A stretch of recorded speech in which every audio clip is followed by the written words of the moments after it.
Hi friends, എല്ലാവർക്കും സ്മിതാസ് cooking വേൾഡിലേക്ക് സ്വാഗതം.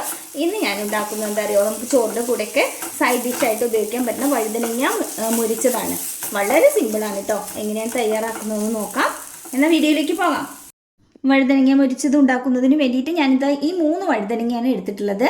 ഇത് നന്നായിട്ട് കഴുകിയതിന് ശേഷം നീളത്തിൽ അരിഞ്ഞെടുക്കാം. എല്ലാം ഞാൻ അരിഞ്ഞെടുത്തിട്ടുണ്ട്. ഇതുപോലെ നീളത്തിൽ വേണം അരിയാൻ. അരിയുമ്പോൾ തീരെ കനം കുറച്ച് അരിയരുത് കേട്ടോ. കുറച്ച് നല്ല ഈ ഒരു കനത്തിൽ വേണം അരിയാൻ. വഴുതനങ്ങയ്ക്ക് തീരെ വേവില്ലല്ലോ. വല്ലാതെ കനം കുറച്ച് അരിഞ്ഞാൽ അത് കുഴഞ്ഞു പോകും. ഒരു പാനിലേക്ക് കുറച്ച് വെളിച്ചെണ്ണ ഒഴിച്ചു കൊടുക്കാം. ചൂടായ വെളിച്ചെണ്ണയിലേക്ക് ചുവന്നുള്ളി ഞാനൊരു 12 എണ്ണമാണ് എടുത്തിട്ടുള്ളത്. അതും നീളത്തിൽ തന്നെയാണ് അരിഞ്ഞെടുത്തിട്ടുള്ളത്. ചേർത്തിട്ട് ഒന്ന് ഇളക്കി കൊടുക്കാം.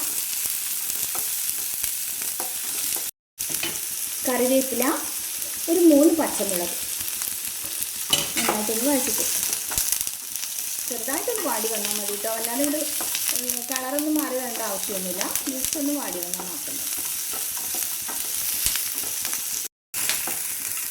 ഇനി ഇതിലേക്ക് നമ്മൾ അരിഞ്ഞ് വെച്ചിരിക്കുന്ന വഴുതനങ്ങ ചേർത്ത് കൊടുക്കും.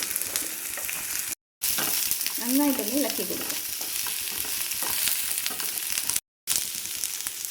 ഇനി അടച്ച് വെച്ച് വേവിക്കാം. വെള്ളമൊന്നും ചേർക്കേണ്ട ആവശ്യമില്ല. വഴുതനങ്ങ എന്തായാലും തുറന്ന് നോക്കാം.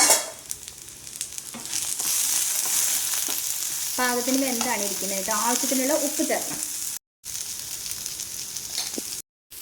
മഞ്ഞൾപ്പൊടി ഇളക്കി കൊടുക്കാം.